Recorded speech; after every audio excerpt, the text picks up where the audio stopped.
시청자 여러분 안녕하십니까? VOA 뉴스투데이 시작합니다. 미국 재무부가 해외 파견 북한 노동자와 연루된 북한 기관 2곳을 제재 대상으로 지정했습니다. 올 들어 미국 정부가 처음으로 실시한 대북 독자 제재입니다. 오택성 기자가 보도합니다. 미국 재무부가 이번에 제재 대상으로 추가 지정한 기관은 북한 남강무역회사와 중국에 있는 베이징 숙박소입니다. 재무부에 따르면 남강무역회사는 북한 노동자의 해외 파견과 관련한 전반적인 업무를 담당했습니다. 지난 2018년 러시아와 나이지리아 그리고 중동 다수 국가에 파견된 북한 노동자들을 관리하면서 특히 비자와 여권, 해외 취업 등 북한 노동자 파견과 관련한 실행 계획 등을 담당했습니다. 중국에 있는 베이징 숙박소에 대해서는 남강무역회사의 북한 해외 노동자 파견과 복귀를 가능하게 하고 노동자들이 벌어들인 자금을 북한으로 송금했을 가능성이 있다고 재무부는 밝혔습니다. 모두 유엔 안보리 결의 23975와 237호를 위반했다는 겁니다. 재무부 해외자산통제실은 북한 정부는 유엔 제재를 회피해 해외에서 수입을 창출하기 위해 불법적으로 인력 수출을 지속하고 있다고 밝혔습니다. 재무부의 북한 관련 제재 대상 추가 지정은 지난해 9월 이후 약 4개월 만에 이루어졌습니다. 전문가들은 북한 해외 노동자 송환과 관련한 안보리 결의 이행에 중국과 러시아가 나서지 않고 있는 만큼 미국의 제재는 자연스러운 수순이라고 분석했습니다. Russia and China, who are the main countries that use a lot of North Korean labor, so if they're not enforcing it, there has to be some consequences. 북한 노동자가 벌어들이는 자금은 핵 프로그램 등에 사용되기 때문에 미국이 제재에 나선 것이라는 지적도 나왔습니다. So I think that's the whole point with the sanctions on the laborers.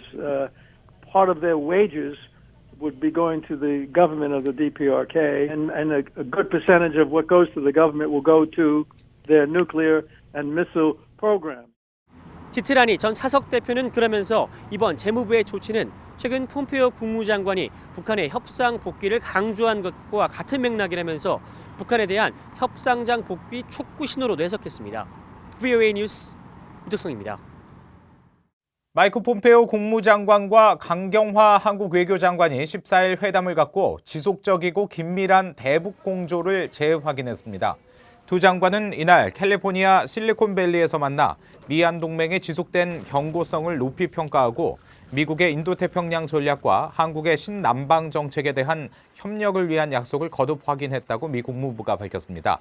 또 미국과 한국, 일본 3자 관계의 중요성에 대해 논의했으며 영내와 국제 문제에 있어서도 계속 긴밀히 협력할 것을 약속했다고 덧붙였습니다. 국무부는 이어 별도의 보도자료를 통해 미한일 3국 외교장관이 회담하고 인도태평양 지역과 전 세계의 안보와 번영을 위한 미한과 미일 동맹의 중요성을 강조했다고 밝혔습니다. 마크 에스퍼 미 국방장관은 일본 고노다로 국방장과 회담 뒤에 북핵 해결을 위해서는 외교가 최선이라면서 미한일 연대의 중요성을 거듭 강조했습니다. 일본은 북한의 올바른 선택을 위한 미국의 최대 압박을 지지한다고 밝혔습니다. 김동현 기자가 보도합니다.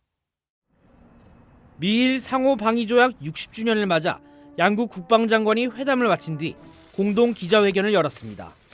마크 에스퍼 국방장관은 미국과 일본, 한국은 북한에서 어떤 일들이 진행되고 있는지 면밀히 살펴보고 있다면서 강력한 미한일 3국 공조는 매우 중요하다고 밝혔습니다. 에스퍼 장관은 그러면서 북한 비핵화를 위한 외교적 해법을 강조하면서 진전을 이룰 수 있는 최선의 방법은 외교를 통한 비핵화 도출이라는 점을 북한에 지속적으로 전달하고 있다고 밝혔습니다. We continue to send the message to North Korea that the best path forward is through a diplomatic solution that results in the denuclearization of North Korea. 에스퍼 장관은 이어 앞으로의 상황은 북한 김정은 위원장에게 달렸다고 강조했습니다. 그러면서 우리는 필요하다면 오늘 밤에라도 싸울 준비는 갖췄다는 신호도 동시에 보내고 있다고 밝혔습니다. We'll see what happens. It's in Kim Jong-un's hands, what he intends to do. We continue to send the message that we remain ready to fight tonight if necessary. 고노다로 일본 방위상은 미국이 주도하는 최대 압박 전략은 북한을 대화의 장으로 이끌어내는 데 효과적이라고 강조했습니다. 그러면서 일본은 미국의 최대 압박 전략을 지지한다고 말했습니다. We support the American initiative to put the maximum pressure on North Korea so that Kim Jong-un could come to dialogue. and hopefully he will make the right decision for his own people. 두 장관은 이란 정세와 자위대의 영내 파병 문제도 논의했다고 밝혔습니다. 에스퍼 장관은 특히 영내 위협에 대처하기 위한 미한일 연대의 중요성을 언급하며 삼국 간 방어 훈련과 정보 공유를 유지할 것임을 강조했습니다. VOA 뉴스 김동현입니다. 문재인 한국 대통령이 신년 기자회견에서 남북 협력 강화가 미북 대화를 촉진하고 제재 예외 조치에 대한 지지를 넓힐 수 있을 것이라고 밝힌 데 대해 미국 내 전문가들은 회의적인 반응을 나타냈습니다. 국무부는 모든 유엔 회원국들의 안보리 대북결의 이행을 강조했습니다. 김칸희 기자가 전해드립니다. 애틀랜틱 카운슬의 로버트 매닝 연구원은 북한의 최근 태도에 비춰볼 때 한국 문재인 대통령의 남북 협력 제안은 섣부르다고 지적했습니다. 지난 2017년 초부터 문 대통령이 북한과 모든 종류의 협력을 제안했지만 실질적인 성과가 없었다면서 북한은 이미 한국에 기대하지 않을 것이라고 분석했습니다. We just saw Kim Jong-un rip up the Mount Kungang tourist and make a point of saying he's doing it himself. So it's unclear to me why, in the face of that, why President Moon is playing the supplicant. 마크 피츠패트릭 국제전략연구소 IISS 연구원은 한국 문재인 대통령의 발언은 현실적이지 않다면서 남북 협력과 미북 대화는 별도의 궤도로 움직이지 않는다고 지적했습니다. 다만 미북 비핵화 대화가 진전을 낼 경우 남북 협력과 관련한 제재 완화가 이뤄질 가능성이 큰 것으로 내다봤습니다. I don't think there's a grave concern about this year because President Moon is being very cautious about seeking cooperation from the United States, not making demands and not talking about it in a way that implies a big difference with the United States. 미국 평화연구소의 프랭크엄 선임연구원도 문 대통령이 남북 협력의 영향을 과대평가하고 있다고 지적했습니다. 평창올림픽 이후 한국이 북한과의 협력에서 여러 노력을 기울였지만 결국 미북 대화 촉진 효과는 없었다고도 덧붙였습니다. What is required at the moment is greater flexibility between both sides, both North Korea and the U.S. And South Korea doesn't play a big role in that. 이런 가운데 미국 국무부는 문 대통령의 남북 협력 계획과 관련한 VOA의 논평 요청에 북한에 대한 미국과 한국의 일치된 대응을 강조했습니다. 국무부는 모든 유엔 회원국들은 유엔 안보리 제재 결의를 이행해야 한다면서 특히 동맹인 한국과 북한에 대한 일치된 대응을 위해 긴밀히 조율하는 데 전념하고 있다고 밝혔습니다. VOA 뉴스 김칸입니다. 제3국에 체류 중이던 탈북민 일가족 3명이 지난해 미국 외교관들의 도움으로 미국에 입국해 망명 절차를 밟고 있는 것으로 확인됐습니다.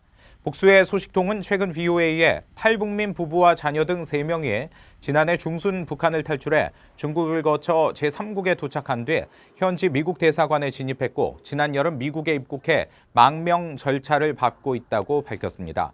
미국행을 원하는 제3국 내 탈북민이 현지에서 난민 지위를 받지 않은 채 미국 정부의 특별 입국 승인을 받아 입국한 뒤 망명 절차를 밟는 것은 매우 이례적입니다. 소식통들은 현지 미국 외교관들이 신속하게 미국행을 도왔고 미국에 먼저 정착한 이들 가족이 신원을 보증했기 때문에 빠른 입국이 가능했다고 말했습니다. 미국 연방 하원 의원들이 재미 한인의 날을 맞아 미북 이산가족 상봉법안의 통과를 촉구했습니다.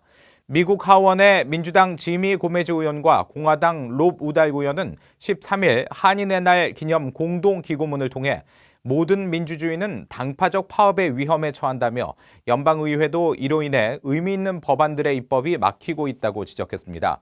이어 한인의 날을 맞아 의원들이 미국 한인 사회에 영향을 미치는 문제들을 해결하는 결단력 있는 조치를 취하라면서 미북 이산가족 상봉 법안을 첫 과제로 꼽았습니다.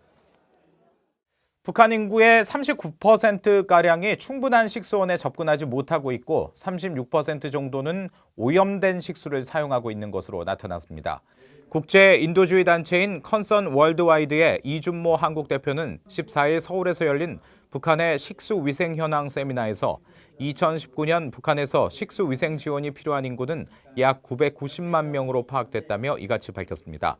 또 북한에서 식수 사정이 가장 취약한 곳은 강원도이고 다음으로 양강도와 황해북도 순으로 나타나는 등 농촌 지역의 식수원 접근 부족률이 56%에 이른다고 설명했습니다.